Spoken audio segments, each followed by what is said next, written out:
wildlife and habitat. Okay, thank you guys for letting me come out. I really appreciate it. This is the new book I just had published, California's Next Century 2.0, Economic Renaissance. If you type in Marcus Ruiz Evans or California's Next Century 2.0 on any internet search engine, movies of speeches at 21 cities, book reviews, articles, excerpts pop up. I'm up to about 3 pages on Google and 2 pages on Bing. So what I'd like to do is I'm going to give a quick list of things that can happen if the plan that I propose in the book, California's Next Century 2.0, is followed, and then I'll explain how those things can happen, and that will get at the title of the book. And then I'd like to turn it over to questions and answers. Please ask hard questions. Don't hold anything back. I said that at all the libertarian chapters I've been at, let it go. Okay, so quick. First, the list of things that can happen if the plan in this book is presented, and then I'll move into explaining what the book is about. So, half of your taxes removed. Half of the difficulty of running a business, the bureaucracy of every business in California, removed. California bolted out of the current recession. California made recession-proof for the next 100 years. California's debt of $15 to $25 billion paid off.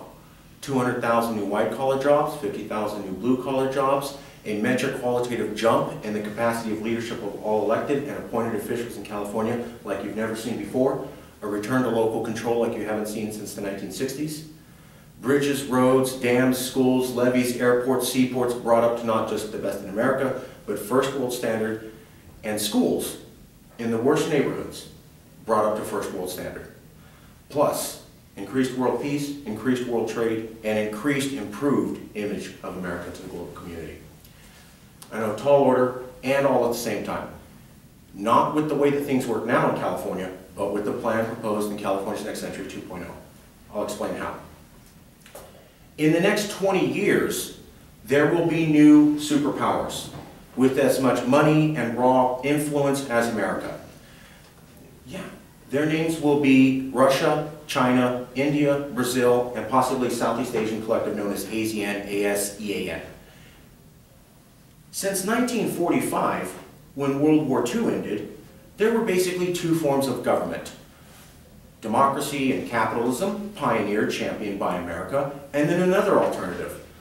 Dictatorial economic control and control over everyone's life, primarily championed by the USSR, but other Soviet communities. The world had 2 stark options: democracy, capitalism, or some form of control on every possible thing that you do. And that made it easy for America to be the better choice. But something happened around 1985 to 1989.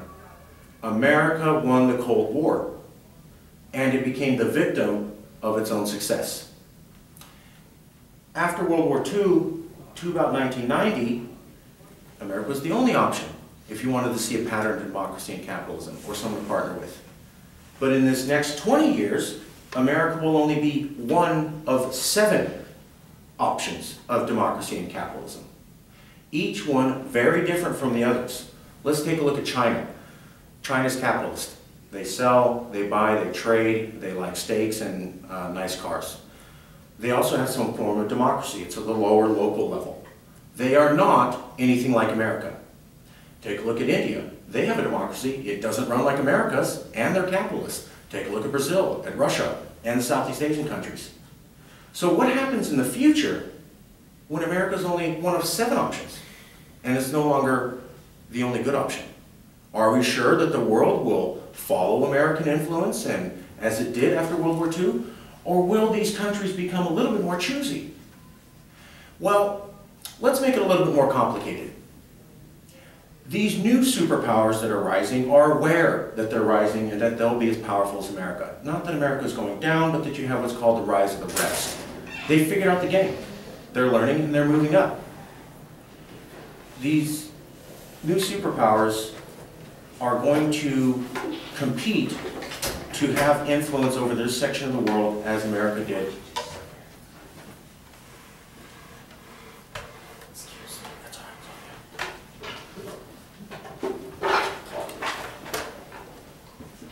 All right, these 7 new superpowers are going to compete to have influence over their section of the globe the way America had influence over that after World War II.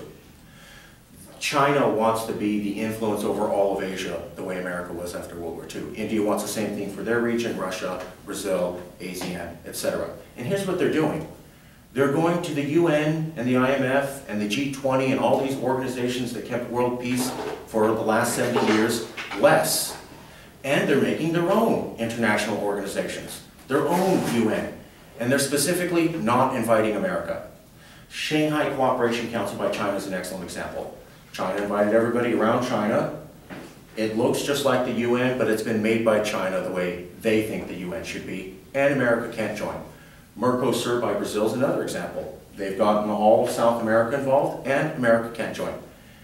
Now, we've seen a situation like this before. You have multiple foreign policy scholars saying that the period of the next 20 years most closely resembles the period from 1890 to 1914. Or the lead up to World War I and then World War II. Some people consider this one long war. Here's why. In that period, you had the world owned mostly by Europe. France, England, a couple other Austrian world powers. And then there were new countries that formed. And they wanted as much power and influence of the world as France and England did. They went out to go conquer the world and get that economic power. Their names were Germany, Japan, and Italy. And for a while things worked. They conquered their section of the earth and all these countries traded, and you had the blossom of international trade the way that we understand it for the first time in modern world history. But then something happened. It wasn't good enough. Germany walks out of the League of Nations. Japan walks out of the League of Nations. Italy walks out of the League of Nations. Boom, World War I, World War II. You know the story. So there's foreign policy scholars saying now that the period that we are going to enter into most closely resembles this period. That doesn't mean that World War III will happen, but that of all our historical models, the period leading up to World War I is in fact the closest.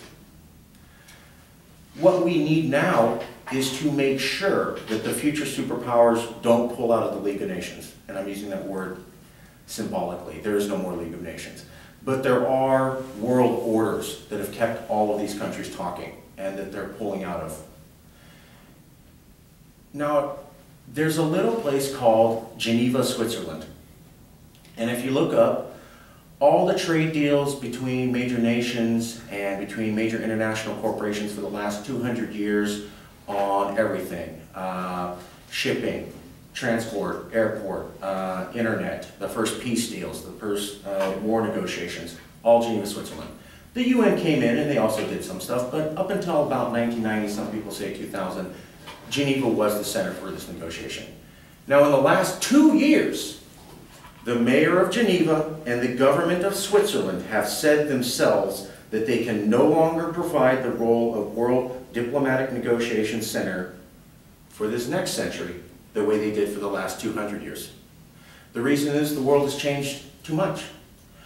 200 years, 150 years ago when Switzerland went to Europe and said, hey, let us be your World Negotiation Center so that you powers have a place to talk and you don't fight with each other.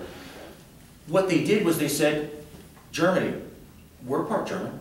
We speak German. We know your language and your culture and how you think. France, we're part French and we speak French.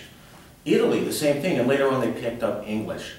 So they could go to all the European powers and say, we are the living embodiment of all of you working together. We're not just talking the talk, we've literally walked the walk for over a century. And we speak all your languages, and know all your cultures, and we're a central meeting point. Well, that worked when Europe owned most of the world. But now we're entering into a new century where Europe will only be one of 7 superpowers. We need a new diplomatic center that has not just Europeans, but Americans, Brazilians, Russians, Chinese, Indians, and Southeast Asians. I look around the planet. California is the only place, land, area, you name it, that comes remotely close to having the demographic assets of the new superpowers the way Switzerland did for the old superpowers. And what I'm arguing is that only California can replace Geneva, Switzerland. Furthermore, if California doesn't do it, it will simply not happen because no one else is remotely close to providing this role. Remotely close.